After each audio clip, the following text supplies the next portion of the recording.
piece of paper for that, and I'll tell you what to write in those blocks. But I'll be giving these out shortly for those that that I have enough for.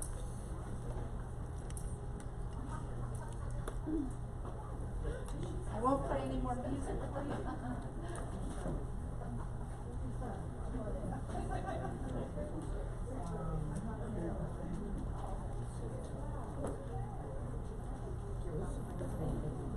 You won't be able to check your email during the session because you're going to be interactive quite a lot. You'll be doing something all times. So if you were hoping to do that here, sorry.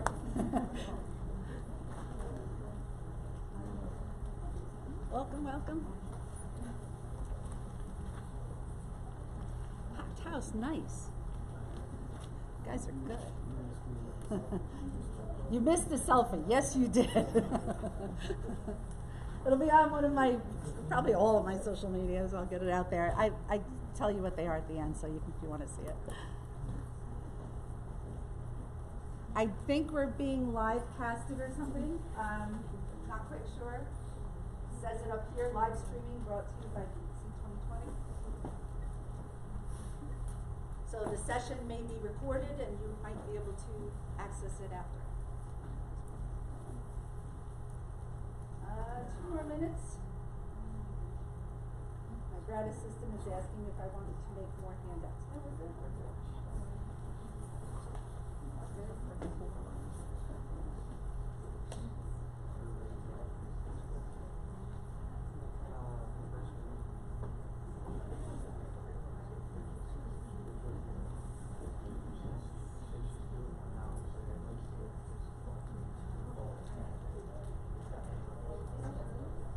There's a couple of seats right in the middle over here, I see. There's one over there in the front row. Come on, right in the front. Couple in between. Bunch of squeeze in.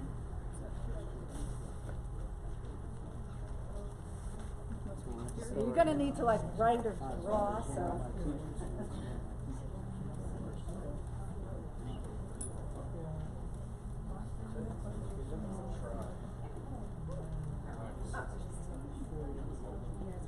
What? I'll be giving those out in a second. You don't have to hold one now. Yeah, thank you though. Now that you're all so nice and cozy here, I'm going to start right away. Thank you so much for coming. I'm Dr. Laura Ziegert. You are in the right place. This is Brain Science Principles to Promote Active Learning with EdTech. This about me. I am the chairperson of the Educational Technology Department at New Jersey City University. Let's see if this is on. Yeah. So I'm in there. These are my faculty members and staff. This is the president of the university. This was a book I co-wrote called Drones in Education. I'm sort of the face of women in drones. So you'll see me on their website, etc. If you're interested in our programs, we do have a Master of Arts degree and a doctoral degree online. 3-year program, doctorate. If you want to visit our booth, we have t-shirts. So free t-shirts, really cute ones with photon on it. I probably got enough for just about everybody in this room. So we're in booth like 1120 or something. Anyway, and these are the fun things that we do. Even though we're an online program, we do a lot of stuff. We go to a lot of different conferences, and my students are really very active in the field. And then they actually do graduate. So it's a good thing. Today we're going to talk about active learning principles using brain science. And you know, there's a lot of educational technology resources, and my guess is that most of you are using most of these, or at least some of these. You're kind of, you know, you're inundated with the types of educational technologies that are out there, and some of them are great, and you find great uses for them. Some of them, not so great. But today, what I really want to talk about is why. Why are you going to use these educational technology, and what can we do? What do we know works based on brain science, based on neuroscience? So I went to a conference in California, and this book, Using Brain Science to Make Training Stick, really great book. And during the conference, during the session, I said, wow, this is really great. I really enjoy this, but we're not talking about EdTech in any way. And I thought, you know, I can incorporate EdTech into this, because where else can you find resources to do so much rather than, you know, just simply talking to students? So we're going to be very interactive today. So I have one rule. If you see me put my hand up in the air, you put your hand up in the air. So what will happen is everyone in the room will have their hand up and stop talking, so I won't have to keep screaming. And it works really well if everybody participates. So that's the one rule, hands up in the air. So what I would like to do to start is to have all of you, and as many handouts as I have, to come up and grab a handout. Literally get up and get a handout.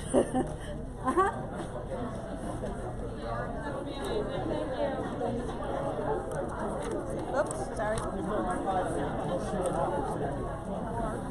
It's a size.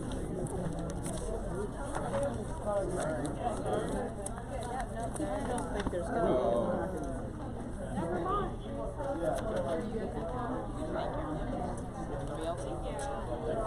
Yeah, so if there are no handouts, what you're just going to do is use a piece of paper. Can I grab one of those just as an example? Oh, there we go, thank you. Okay, so if you don't have a handout, you should just have a piece of paper and draw a chart on it with 9 blocks. The first column will say draw it. The second column will say principal, and the third column will say notes. So draw it, principal, and notes. And you're going to do the exact same thing on the other side. So you're just making 2 charts, empty charts on a blank piece of paper. I have 2 more. Woohoo! Oh, look at you walking in perfect time. Somebody else in there? Another one? Anybody else want one? Hand up? No? Want one? There we go. Right here.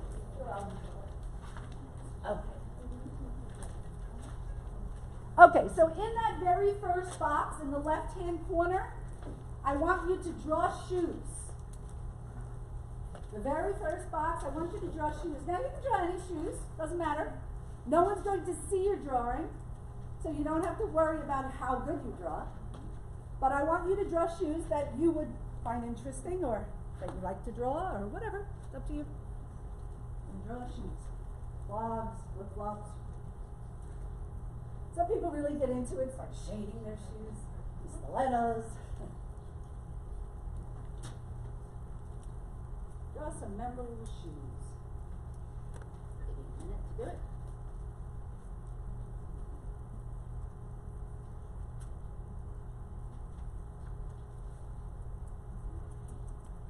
Okay. So in that same row next to it, next to the shoes, you're going to write this principle. Moving is greater than sitting. Moving is greater than sitting. What do I mean by that? Well, what we know from brain science is that the brain needs oxygen in order to perform better.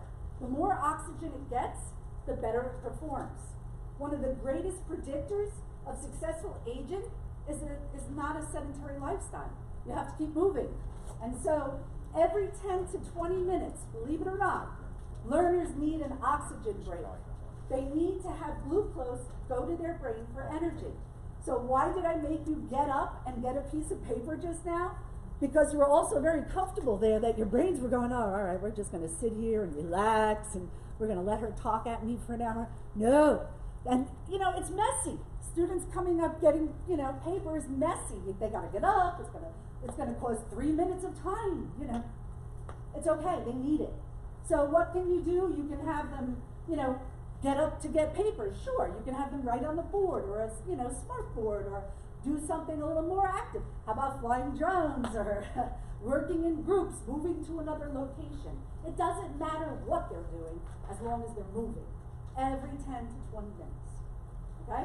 So in the notes section, which is that third column, anything that you see here, such as John Medina's book, Great Rules, great book, that's where you would write whatever you like in your notes section. That's the third column. Okay, the second drawing you're going to do is a pencil. Could be mechanical, could be regular, whatever you like. Draw a pencil. So you're in the second column, top.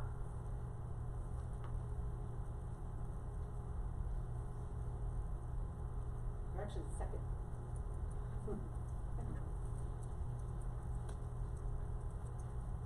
I'm going to move a little quickly because pencils are kind of easy to draw. Okay, and your second principle, writing is greater than reading.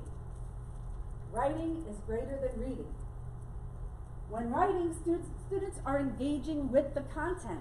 They're literally processing it while they're writing it. They're doing three things. They're listening, right? They're thinking, and they're writing.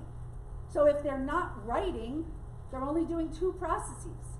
And one of the things that you find teachers will say, I want you to put your pens down or close your laptops and listen to me because this is really important. Yeah, if they're writing, they're listening, they're processing. The only thing is, you can't go too fast. You have to keep it slow, you have to reiterate, but if they're writing, they're processing it 3 times.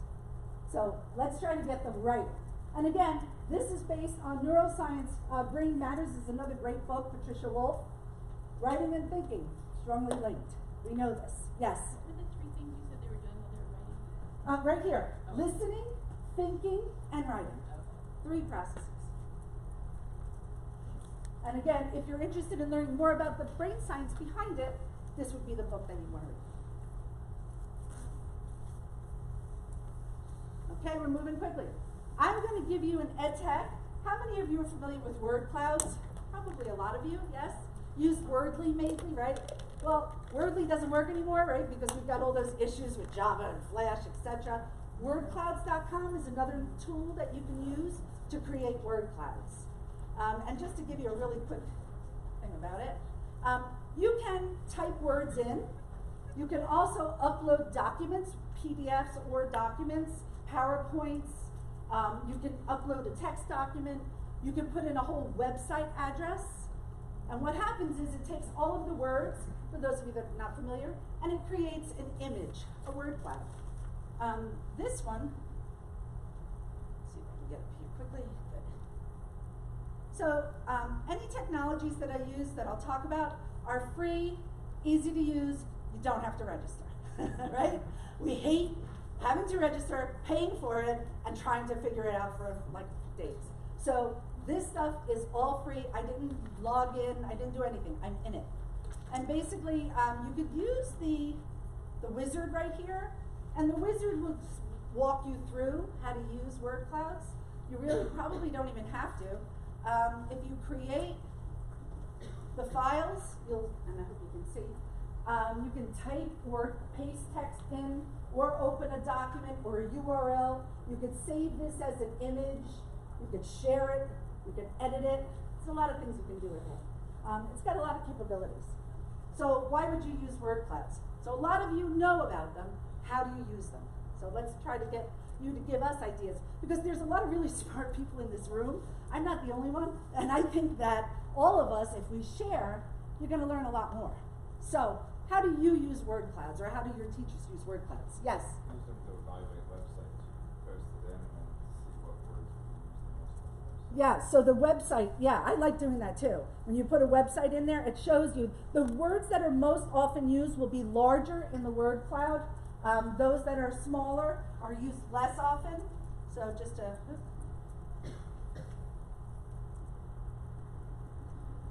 let you see what it looks like. And all right, who else? Ideas? Yes.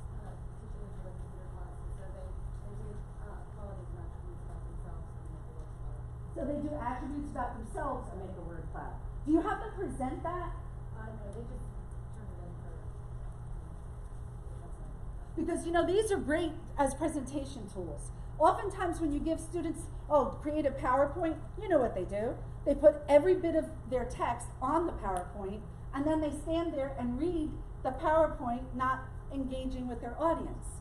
So if you have them create a word cloud, they really can't read it. They can look at it and it'll give them ideas. The big points are larger and the other ones are smaller. So it gives them ideas of talking points. And it gives the audience an image to look at, but it doesn't allow them to read. And that's really key. So you might want to think about trying to let them present using the word cloud. What else? Yes? Just a pre-assessment before a unit. Give me one word about something you know about, for example, interviewing, and then we use that as a conversation starter. Yeah, excellent. Yeah, all those things like, whenever you give them an essay to write, why not have them create the word cloud first? What are your main points? Like, oftentimes students have a really hard time outlining, creating an outline. So you can have them do that. They'll do that. That's easy for them because it's just words. And then they'll get to create something fun. You can determine the image that the words are put into as well. Either they give you a whole bunch of them, or you could put your own image in there too. And the words will look, graphically that way. What else? How else do you use word clouds? Anybody else? Do you ever put like historical documents in there? Presidential speeches, really very interesting in word clouds. Standards, try putting the science standards in there. Yeah, a lot of great things. Spelling, you know how they have to write their spelling words? Let them type it in a word cloud. Something different. Okay, go back to. By the way, if you have any more ideas, stop me. Like, don't let me keep going on.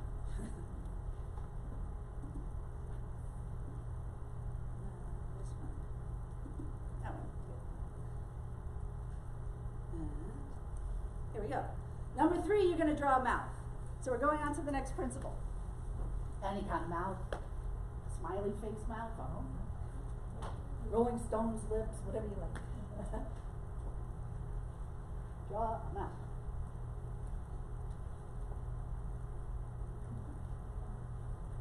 What do you think the principle is going to be? Something about talking, right? Yeah, talking is greater than listening. No one ever says that. Talking is greater than listening. That's your 3rd principle. The person doing the most talking is doing the most learning. Right now, who's doing the most talking? Oh, I'm learning a great deal. But I'm hoping that as time goes on, you're going to do all the talking, and I don't have to do any of it. And that's kind of what you do. When you're teaching, the more that you can get the students to do the talking, less sitting, listening, the better. And obviously, you have to balance that. Informal learning by Jay Cross. Humans are social. We exist because we learn from each other. So if you can have students work in groups, even if they're just talking to each other in a group and then coming back to the whole, you'll learn a lot more. By the way, when you talk, the content goes into your long-term memory as opposed to just sit and listen. So you're better off talking so that you can remember. All right. What I'm going to ask all of you to do is to find someone that you do not know. So if you're sitting next to people you know, you have to get up and talk about one website, one app, one ed tech, whatever it might be, hardware, doesn't matter to me, something that you use and love. Talk to that person, each of you, talk to each other and say about one thing, like, hey, you should try this, okay? Go to it.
trick you're going to use with the hand, right? Okay, so we need to share some of these great tools that you were just talking about. So I'm going to ask you to please share either your own or the one that you just learned about with the whole group.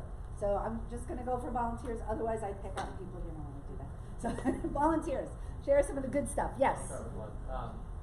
Tab Cloud. So it's a Tab, T-A-B, cloud? Tab Cloud, so it's an extension intro that if you manage a ton of tabs on a daily basis. Uh-huh. You kind of do. Yeah. You can like set those tabs aside to be able to use them for another day. So like apps that you can Very cool. Like that a lot. Tab Cloud. Good tool. Yes, sir. Nearpod. Nearpod. I know about it. Tell us about it.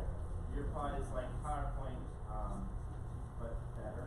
So that it's interactive and it has embedded in it different tools like if you want to add a quiz question or you want to add a drawing slide, and as the students on their device respond to the question, the teacher gets live recording. Nice. They can share the recording out. It's really helpful when you've got that kid who's stuck in in-school suspension, and they can be going along with you at the same pace that you're teaching the class, Nice. and they can ask questions along the way, and then you get their response. So they're engaged even when they're in the book. Is it free? It's a freemium in that you get X amount for free. Uh-huh. Their library's growing of other free ones, but really the best experience is if you pay. So you can get an entry license. But you could start it. But you can start it and test it. So Right. Check them out in their booth because they have good pens. My students are doing it right now. Say again? My students are doing a Nearpod right now while I'm here. So I can monitor them when I'm done. Okay, good stuff. Good stuff. Nearpod, thank you. Another one? Yes. I just want to say, Pear Deck, the Nearpod competitor. Yes. I did a comparison of both, and it does all the same, but Pear Deck I love so much more than Nearpod. For what reason? Same thing, much easier to use. It's you run it through Google Slides, although Nearpod's are free, so that helps one thing. But it's just like, and Pear Deck is now introduced these pop slides, so quick interactive slides for like an activator at the beginning of class, or a summary for the closure. That instead of thinking about a whole PowerPoint, you just pop in these one slides. Just And you get single the same slides. feedback, the same interaction. Expensive? No, you get a lot of it for free, and then Okay. the site license is not horrible. I think it might be the same or cheaper. I think Okay. it's cheaper, and I also did a comparison. Depending on your curriculum, if you're like social studies and you want to do like virtual coaches and things like that, there's a lot more available in Nearpod. So Nearpod and Paratech are definitely two things you want to look at for your own needs, depending on which one you would like. Pear like the fruit, deck. Pear like the fruit. Pear deck. And Nearpod. Yes. I just learned about deck toys, and you can go. Say it again. Deck what? Toys. Toys. Yes. Okay. And what does it do? A lot of wonderful things like games that you can make up for your students. You can use it for all of the subjects. There are certain ones that are already embedded in there that you can pick. There was a nonfiction one. This fine gentleman here uses his for math in second and eighth grade, I believe. And it's appropriate for all grade levels. There is a free version, and actually you don't have as much as what's paid, but I can't wait to get back and try that one out. Sounds good. Deck toys. It's another one. What else? Yes. Co-author app. Co-author. It's an app. Yes, for iPads, but it is. Is it available for Android or just Apple? Just Apple. Okay. But it is basically like a template to be able to create stories with children. And the cool part about it is that it gives you prompts of like things to say to them, and also like the research behind it, like some simple things the phonics say, keep in mind, and like whatever the research behind it, or how you kind of guide the kids too. So it's really interactive. The kids get to tell stories and draw, and then label it. You can like kind of type in their stories and everything, and then it turns out into like a little book, and Cute. you save it to your book. Is it free? It is free. And what grade level? It's like so it's ages 2 to 8. So it's for the young ones. Okay. Co-author. Thank you. Another one? There's got to be some other great tools that you're using. Yes. Desmos, Desmos. Spell it for us. Desmos. Okay. It's an online graphing calculator, and but it does so much more from the teacher side as well. You mean they don't have to buy the Texas Instrument one? Come on. No. Imagine how much money they made on those graphic novels. Anyway, good. But through this, even if you're not a math teacher, you can create virtual card sorts on there where you can upload images and words and then equations. Also, if you want to do that, you can do organized lists. The kids can. There's a drawing part where the kids can actually draw an image. The neat thing for math teachers with that is that if you have an overlay of a coordinate plane and the kids, you have them do like a drawing slide, you can overlay all of their drawings so that you can see if they're understanding how to graph that line or that equation. So you can ask open-ended questions, you can have them create, do like kind of like a polling question. So it's a high school mostly? Middle school, high school. Middle school, high school, and is it free? It is absolutely free. I'm sorry, I missed it. Desmos. Desmos. DESMOS. DESMOS. And they have a lot of accessibility features. Ha! Nice. Desmos tools are very accessibly friendly because it can change the color contrast or change Very the cool. size. And it integrates with Nearpod. See, do you see how good it is to hear other people and get more information, right? Because we're learning together. I don't know that, but now all we do. What else? Any other really great things that you can share with everyone? Anything else like pretty good? Even if you think like, oh, they might know that, they probably won't. Yes. That's what I was just thinking. The Flipgrid. Flipgrid. How do you use it? I use it to give kids choices about how they respond to discussion board questions. I teach for a cyber school, so they have the traditional, typing it out, or they can use Flipgrid, which allows them to record themselves, either video or audio, Right. and then other students can respond, and you can like it, and Do you limit the time frame that they're allowed? you can, I think, it's defaulted to like a minute and a half, but you can up it to 5 minutes, so. Okay, so depending on what you want. Because I wouldn't want to watch all those videos. But if you can make them shorter and sporadic, as you do, that's the way to do it. Yes? There's a Chrome extension called Toby. Chrome extension? T-O-B-Y. T-O-B-Y. And- Oh wait, I forgot to ask one thing. Is Flipgrid free? Yes.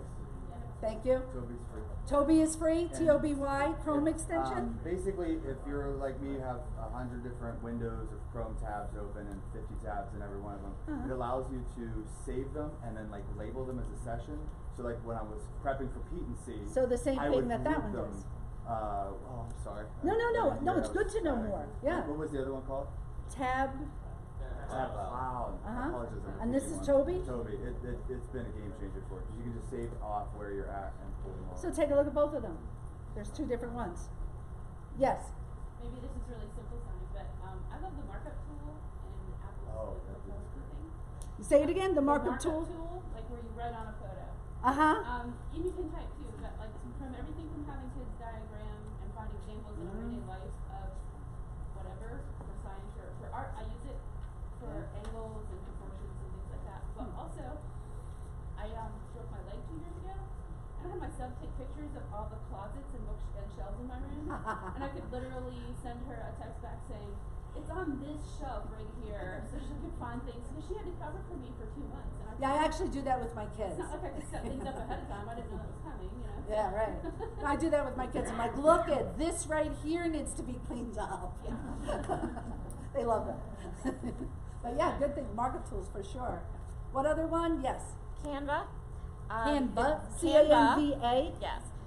Free will make you into a graphic designer. I do all of my signage in the library. I do the announcements that stream on my TVs. I like it so much I pay for the pro because it's awesome. You can upload your own graphics into it. It is totally a game changer if you need to make print anything, like from business cards to posters that I sent out. And Nice. get duplicated. Last month it went free. The premium went free for educators. Well, good to know. So you save yourself. Yeah, free for educators, the premium on Yeah. Canva. Nice. Nice. I like that. Yes. I keep a play folder in Schoology for my fast finishers. Uh-huh. And so it has like games or different activities that they can do kind of related to content. And the 2 games that they love right now are Semantris, How do you spell it? Semantris. Don't start playing it now because you'll get sucked in. It's like Tetris but with words, and it's using artificial intelligence to, the kids can, it'll give them words on all of the blocks, and the kids have to give a word like the one that's on the block. And if they get it close enough, the artificial intelligence can recognize what they were going for, it eliminates the block for them, and they can continue trying to knock the blocks down. And there's another one called No Word, KNOWORD, and another kind of word game that's quick moving, and so, And fun. yeah, fun. They're both Yeah. really fun, yeah. Yeah, I mean, it's really hard to find good games that are both fun and educational. Because usually they're one or the other. So say the two of them again, please. First Semantris, SEMANTRIS, and No Word, KNOWORD. And both free. Both are free. Grade level? Grade level. I don't know if they'd be elementary, but I think you could do like, yeah, I think you could do 6 to 12. Easily 6 to 12 for Semantris. No Word, I think it levels for you. Yep. All right, one more. Any other one? Yes. Ed puzzle. Ed Puzzle. I heard a lot of yeah. I know about that. Tell us about Ed Puzzle. Yeah, Ed puzzle, just like that ED puzzle. All right, and what is it? It's videos that you can implement questions in line with the video. So the video will pause at a certain point as it's a question. You can do multiple choice questions. You can do quiz questions. You can do fill in the blank questions. Sounds a lot like a couple other tools I know of. Is it free? Yeah. It's free. It's one with the Premium. It depends on how addicted to using it you get, because there's storage stuff. But, Okay. when it's first adjusting to it, the free platform is fine. It's enough to start. And it's nice because you can put your own videos in there. Yeah. Okay, good. There's also easy ways to use a TED Talk or Khan Academy or Crash Course, any Yeah. of that. And where are the videos saved in it? Because this is an issue, right, with the filters. So does Ed Puzzle save the videos? Like, where are they stored? Do you know? It saves it on their. Yeah, because if YouTube is filtered, right, you can't save videos there. You can't, there's issues. So sometimes having a cloud storage where that's allowed through your filters. I have YouTube blocked in my district, and it will block it running through Ed Puzzle. It will still block it It will through. still block it, at least in my district, the way they have YouTube blocked. You can go through YouTube Germany. No, so I won't tell you that. The kids know that. I know all the kids' little tricks. All right, I'm going to move on for sake of time. So we're going to do number 4. So you might have to flip your paper over if you do have a handout. This is now the 4th one you're going to draw, and you're going to draw a camera. And if you notice, there are many different cameras today. I mean, before it used to be like, okay, draw this camera. Now we've got probes and drones and security and digital, and of course our phones, which are everything. Phones have become our cameras, our flashlights, our GPS, our phone, our text, our computer, I can keep going on. If you made a list of all the things your phone does, you'd probably be amazed. And they're trying to think of more. So any type of a camera that you would like to draw for the 4th box?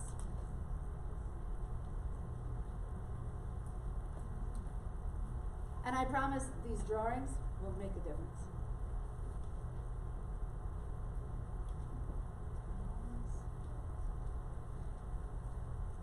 Okay, so the 4th principle is images is greater than words. Images are greater than words. And images can be anything visual. It could be a skit, a photo, a video, any visual aid. The human brain thinks in images first, believe it or not. So then it sees a word, and it takes that word and puts it into tiny pictures in our brain. So if it doesn't have to decipher something from a word, it's easier for your brain to get it if it's in an image already. Your vision trumps every other sense. And again, Brain Rules, John Medina, great book. The pictorial I have a hard time saying this word. I'm never going to put this on a slide again. Superiority effect says that if information is presented orally, people remember 10%, tested 72 hours after exposure. That figure goes up to 65% if you add a picture. That's a big, big difference. It's one of the reasons why we use PowerPoint and we put images up there so that it does imprint into the brain. That's why putting text on your PowerPoints is counterproductive, because you're asking people to change the text into an image. You're much better off putting the image. So, are you familiar with Brush Ninja? Have you seen Brush Ninja? It's just a little tool that I found that I thought, oh, this is cute. A lot of people aren't familiar with it. It's pretty simple. It allows students to create animated GIFs or GIFs, depending on who you talk to. There's a teacher section here, and what's nice about it is that there are all different ideas and resources and examples. So as an example, 7th grade students created an animated, I hate to say GIF, because do you know that whole thing, right? They did a DNA molecule, whatever, and they kind of did that. 4th graders in computer science are doing different things. So it doesn't have to be just your computer class or your science classes that are using these types of things. This is an artist kind of a program, but yet, you can do anything with it. And again, it gives the students the opportunity to be actively learning using something beside paper and pencil. We need to change things up. So that was just a quick little one. I mean, I could show you how they, right? So cute, right? And how simple is it to use? And again, free, easy to use, no registration, right? So here we go. So basically, all you do is you kind of paint on the picture here, like, okay, and I'm using like a model. I'm using a pad here trying to do this. So, and then I say, I want to copy this into a second frame, right? And then on this frame, I might put, horrible eyebrows. I'm not even changing the color. All right, so we're going down. And on this frame, and I just say copy here, so I get the exact same thing on the next one, and it brings it up here for me, right? And I don't know, I'll put a nose, whatever. And so you get the idea. If I could hit play, there's my quick animated. Horrible. I gotta take this off, or it's gonna do it all day. All right. So that was Brush Ninja, something really quick, easy, simple, any grade level. Hey, you're on number 5, principal. Draw a clock. Draw a clock. And we've got the 70s, like Art Deco. You got, anybody ever have this cat clock? No? Digital clock, of course your phone, that's a clock. Are we gonna ever get rid of analog, you think? Most kids have a real difficult time telling the time using one of those clocks. They don't really need to.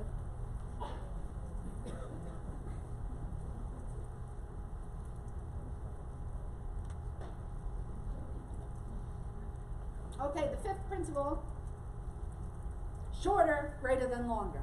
We know this. The first quarter hour is over, the brain is kind of going to another place. They check out. The 10-minute mark, they find, is when the brain starts to wander if it's not directed. So, if you want to keep them engaged, they need to do something. You can't let them sort of go into that little mode of happy place after 10, 15 minutes where they're thinking about anything else. They've got to stand, move, draw, eat, talk, do something. Do something. Their brain needs to do something. And how many of you know super teacher tools? I knew it. Not one person in the room. Okay, here's my thing. Every one of you are going to use super teacher tools. Every single one of you, I guarantee it, once you see it. What could this be? Okay, so it's such a simple website. Superteachertools.us. Okay? And you're going to be like, this thing is horrible. All right, we're going on down to this first. First thing I'm going to show you is this. Classroom timer. Easy, right there. When you need a timer in your classroom, you go to this site, you put it up there, and there's your timer, right? So, and you can scroll down here and you'll see, you can adjust it. You can determine the minutes or seconds or whatever. Now, I'm not going to recommend like you give the kids a test and put this up there. Like that might be horrific, but if they're in groups and working in groups and you want to time them so that you keep things on schedule, this isn't a bad thing to use. All right? Then they get to see how much time that's elapsed. That's just one little tool on this website. Classroom countdown. Oh my God, 2 more days till vacation. Right there, right? Something simple. And you can adjust it. There's an online spinner on here that, again, you can edit to however you like, how many points you want on it and what's in it. And then you click it and it spins the wheel. So instead of doing like popsicle sticks with the kids' names on it, you can put the kids' names in there, spin it around, do assignments, spin it around, make it exciting. Like, oh, what are you going to have to do today? Is it a test? No, anyway. Horrific. I'm a really bad teacher. And here's the other. There's a seating chart maker, a group maker. This random, the name generator is cute because you put all the names in and then you just click it and one name comes up giant on the board. It's kind of cute. Group maker is good. You put the names in and it'll do random groups. It'll do all types of different groups. Seating charts, if you just want some like tool to create seating charts, that's on here. Nice and easy to use too. The other thing that's on here, how many of you have created Jeopardy games? Yeah, not too many because it sucks. Honestly, most people use like PowerPoint to do it, and it's horrible, horrible, horrible. This is super easy. So let me just show you. And there's like other games too, Wants to Be a Millionaire, but let's create a Jeopardy review now. Okay, so it looks like the Jeopardy game. Make a new game. All right, I can put like my name and information in here if I want to access this game again so I can edit it, but you don't have to. You could just create the game with nothing and then it's out in cyberspace. That's how it goes. So create the game. Look how easy. You just type in the category, type in the question, and the answer. Straight down. There's no craziness to it. What I would recommend is you have your students do that. So every time there's going to be a test, let the students write a review. And then they can play the game with each other, or as a class, or however you like to do it. But this way, again, keeps them active, keeps them using tech, keeps them engaged in what they're doing. It's fun. So let me give you an idea. How much time do I have? Yeah, I know, I do. I do need my timer. Let me see, where is my super, did I put it up there? No, I gotta click on it. All right. So I created a game. It's tinyurl.com/PeteC20 is the URL for it. And this is one thing with these Jeopardy games, you could give the students the URL so they can do it at home. They don't have to do it in the classroom. And this is what it looks like. So I did this game about gamification and brain science principles and ed tech. And we're going to play for a couple of seconds just to give you an idea. This side of the room versus that side of the room. So I'm going to try to see hands as best as I can, but please don't get angry with me. People get really competitive. So I'm going to start with this side of the room. And would you like to pick a category, please? Okay, let's do gamification. Gamification. And would you like to pick the amount, please? 50. 50. We'll start at the top. Okay, now this is open to everyone. So if you know this answer, raise your hand. I could set a timer on this, or I could just let it sit, but you'll see what I've already set up. So gamification, we said for 50? All right, we're going right for it. Can you say the URL again, please? Sure. I have a 10-second timer though. What percentage of Americans play video games? Tell you in a minute. The male-female ratio? Nobody knows this. Time's up. All right. The URL is tinyurl.com/PETEC20.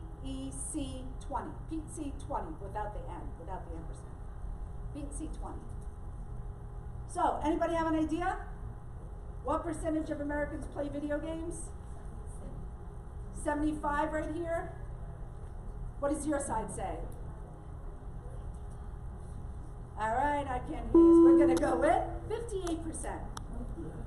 45% are women. Uh-huh. Yeah. It's actually females are the highest growing gamers right now in population. Uh-huh. All right. Could you give me a category? Technology. Technology. And would you like to give me the amount? Sure. 40. For 40. Technology for 40. Along with whom did Bill Gates found Microsoft? Hand up.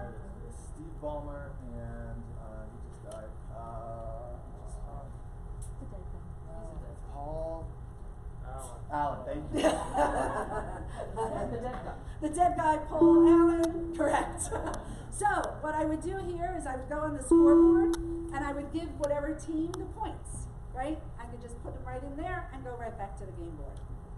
So we'll do just one more quickly. We'll do this side. Who would like to pick a category? Would you like to pick one? Gaming. And would you like to pick an amount? 50. Gaming for 50. You guys are going for hard. Okay, gaming for 50. This interactive online games where characters and actions are controlled by other players, not the computer, also called virtual world games. One example is World of Warcraft. Yes? MMORPG. Yeah, massive online role-playing games. Exactly. Very good. So your team would get points here. I'm not going to keep going into it. Oftentimes when I have a longer workshop, these are some of the things that I teach, some of the things, not all of them. And then we do this as a review after the workshop. We have some fun and play a game and relearn some of the things that we did. All right, moving on, just because I have to. So why did I say you're going to use super teacher tools? Because there's a lot of really good productive things on there, and they're free, and they're easy to use. And that's the key. Last one, we're going to draw a doodle. Any kind of doodle you like. You know how you doodle. Some people do circulars, some people do words, some people draw. They say that, and there's research that says how you doodle says about things about you, more than like those Cosmo quizzes, but actual research that shows. You're gonna just doodle something.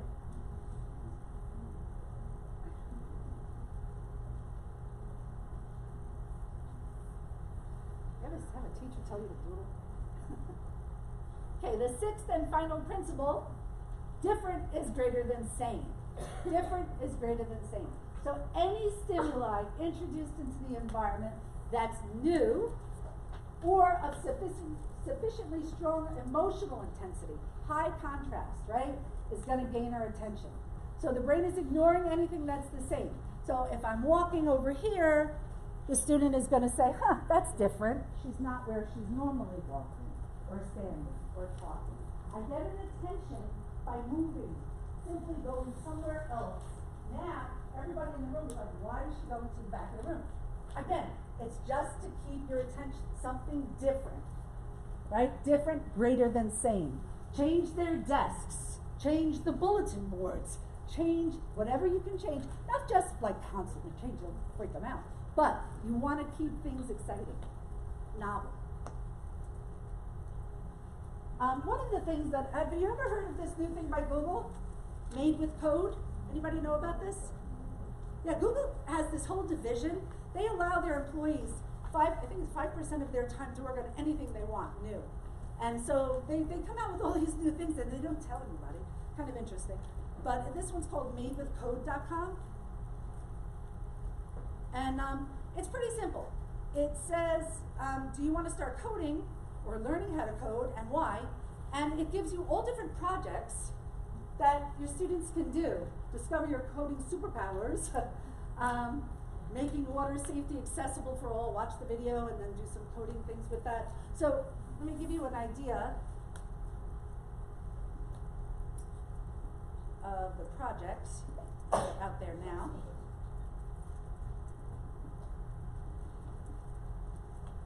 Create a crest. What's this one? Code your unique artwork, design your own emoji holiday, do a special thank you note for your teacher, build a geo filter that you can use live on Snapchat, code a message of empowerment, create emojis. The music mixer is kind of fun too. You get to code with music, kind of interesting. So, and it gives you step by step what to do. You know, it'll tell you, take this, move it over here. You're just block coding back and forth, right? And then you can add a shape, etc. And I could just kind of put this in and then click play. So there are just little different projects that students can do all across the curriculum to learn how to code. Okay. The one for music I had actually highlighted because it was pretty cool, but I don't want to take up too much of your time. All right, so now, here's what you got to do. Cover your papers. Don't look at your notes. No cheating. You're going to turn to either your neighbor, 3 people, I don't care how many people, doesn't matter to me. But I want you to name all 6 principles with each other together. Think of all 6 principles that we just did, and here's a clue. Think of your drawings. Okay, go to it. Tell each other, name all 6.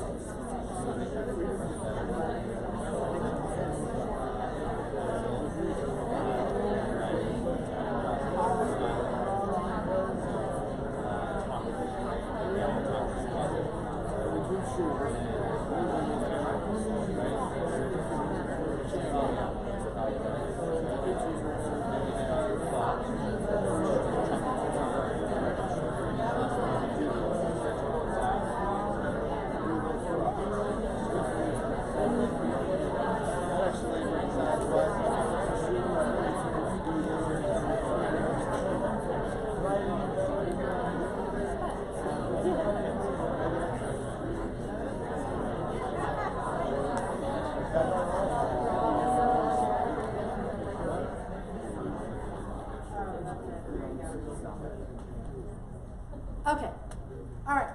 How many of you got all 6 principles correct together? Raise your hand. How many of you got 5 of those principles correct? 5. How many of you got 4? How many of you got fewer than 4? Don't raise your hand because I will keep you after school. No. Okay. How much easier was it to remember the principle when you thought of the photo? Right? Could you do it without the photo as easy? No. So it was a way for you to see that drawing, putting those pictures, right? It's one of the principles actually about images. Those images are ingrained in your head, and you were able to take that image and link it right to the principle. And I'll bet you could even tell me some of the books that were out there about brain science that were linked to that as well. Because again, the image ingrained in your brain, in your long-term memory now, you won't forget drawing the smile, but you won't also forget the principle associated with it. So those principles, once again, right here. And then we also looked at these resources today, but we talked about a whole lot more than that today. Get back up. So here's all my, well, it's not all of it, I have like 8 more. But these are like the main social medias that I'm on. If you'd like to friend me, no problem. Or look up some of the things, probably your picture will be on there. But thank you so much today for your time. Get your free t-shirt at our booth and have a great conference.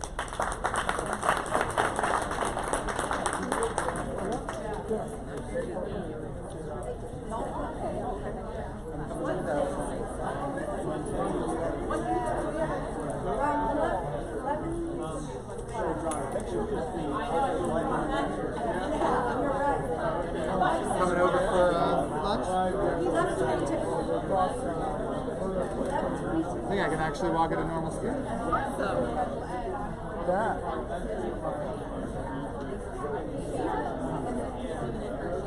Yeah, I know. I was at that show last year. I don't remember. I promised. How are ya? Listen, I'll tell you what, our audience, I just feel like from these sessions, I'm like, Yeah, I some of remember this that. for years, you know what I mean? Like, Yeah, I was so there. excited, I just feel like we were talking about like, Always presented. some in-person All right.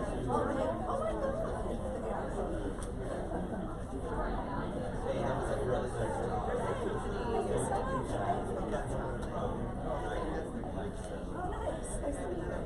Yourself, how you're protecting Yeah. Sounds good. Yeah. They're hot chocolate. Yeah. It's nice meeting you. Nice meeting you too. Absolutely. Thanks so much. Oh, cool. So, you know what? I have to give you my card. Yes, please. And then we can,